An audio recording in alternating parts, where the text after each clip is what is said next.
Hello, magandang gabi po sa inyo lahat. Assalamualaikum po sa lahat po ng mga OFW sa amang panig na mundo. Narito po tayo ngayon sa Terminal 1 ng NAIA dito po sa Manila. Nakita niyo, OFW Lounge. Di ba?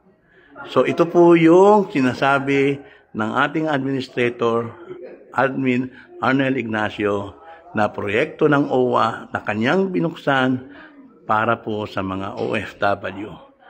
Kung ikaw po ay OFW at papunta po ng ibang bansa at dito ka sa Terminal 1, sasakay ng eroplano, pag-check-in mo at maaga ka at wala kang gagawin, maghihintay ka na ng boarding, umakyat ka nito.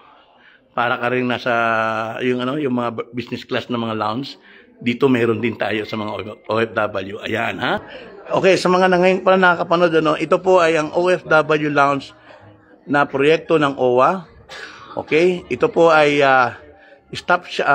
one-stop shop po ng mga OFWs na sasakay ng eroplano dito po sa Terminal 1. Kung ikaw ay nasa Terminal 1 at maaga ka nag-check-in, wala kang makain, gutom na gutom, hindi ka na kailangan gumastos sa baba, umakyat ka lang dito sa OFW Lounge, libre na po.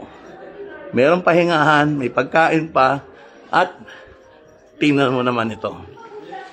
OFW Lounge. Ito po ay para sa mga OFW nang aalis sa pag-arrival po, siyempre diretso na kayo lalabas ng airport.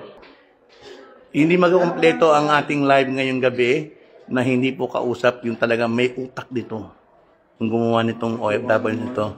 So, ito po, ipakikilala ko sa inyo. Baka hindi ko na kailangan ipakilala, kilalang-kilala na yan eh.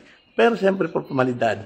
Ayan po, si OWA Administrator Arnel Ignacio. Admin, bati ka. Hello, nakakatuwa naman talaga ito si Kabong. Nakaka-touch lagi mag-intro.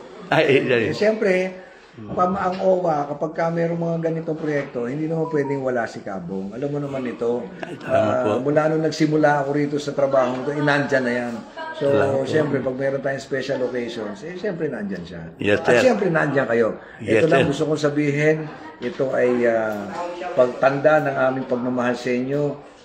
Itong OFW Lounge, hindi man kalakihan, pero at least meron kayong lugar na pang-Instagrammable, pang-FB. Yan, nakita niyo yung background ni Admin, no? OFW. Admin, pwede mo ba kaming itour sa iyong talagang pinagmamalaki talaga na gawain po ng... Simulan mo na muna dito. Magic yourself, of course, siyempre. Ang ganda na nga, design lang talaga, maganda eh. Yan, talagang ni-laser cut yan.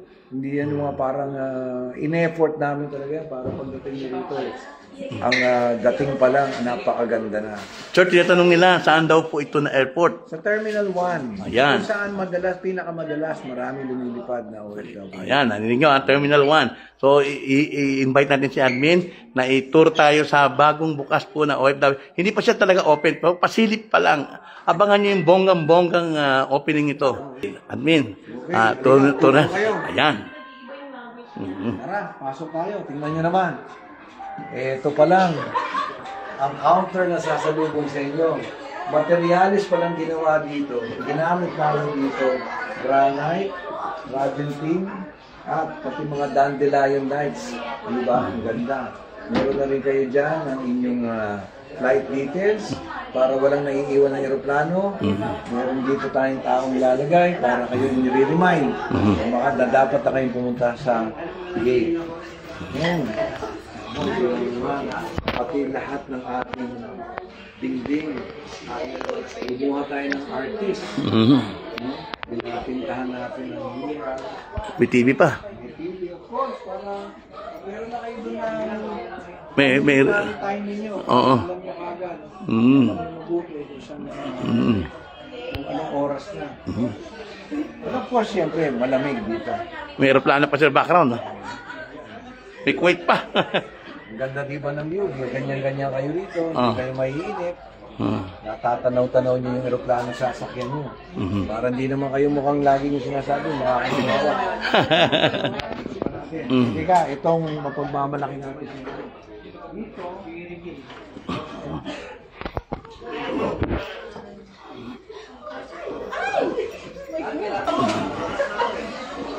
Pero siyempre, hindi naman yung pang dinner, ha? Free of charge. Meron kayong yung lugaw na natitikman nila lagi sa Mabuhay class ng Philippine Airlines.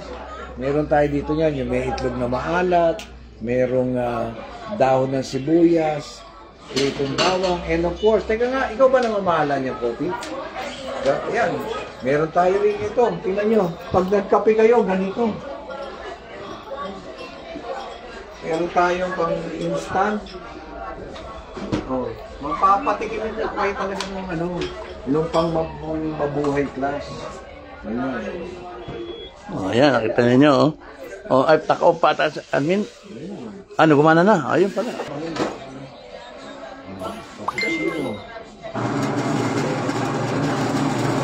Kompleto, sir, ha? May cappuccino pa. Yes. Tapos ito, brood pala yun, brood. Oh, ito, may kape, latte, cappuccino, decaf. Oh, para lang po ito sa mga paadis pa. Kasi pag-uwi na po kayo, diretso na kayo sa mga bahay ninyo. Bakit ba kayo maglalaos kung pauwi kayo? Paano nag-aantay sa inyong susundo? Oo.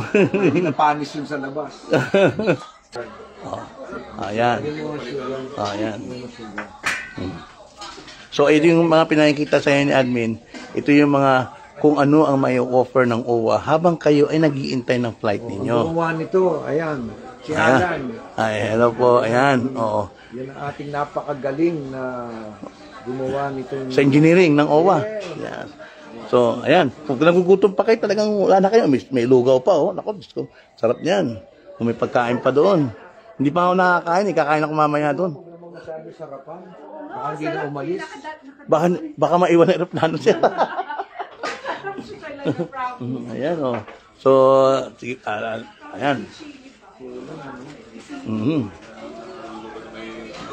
So, ayan. So, nakita ninyo, ha? So, ayan ang mga pinakita sa inyo ni admin. May pagkain, tinatin yung mga pagkain na narito. Para makita ninyo, may itlog pa. Makikain tayo mamaya rito. Ayan. Ayan. Oh. Ayan. Kita, ayan. Oo, sarap niyan. So, mamaya. So, ngayon, so, ito po yung nakikita ninyo.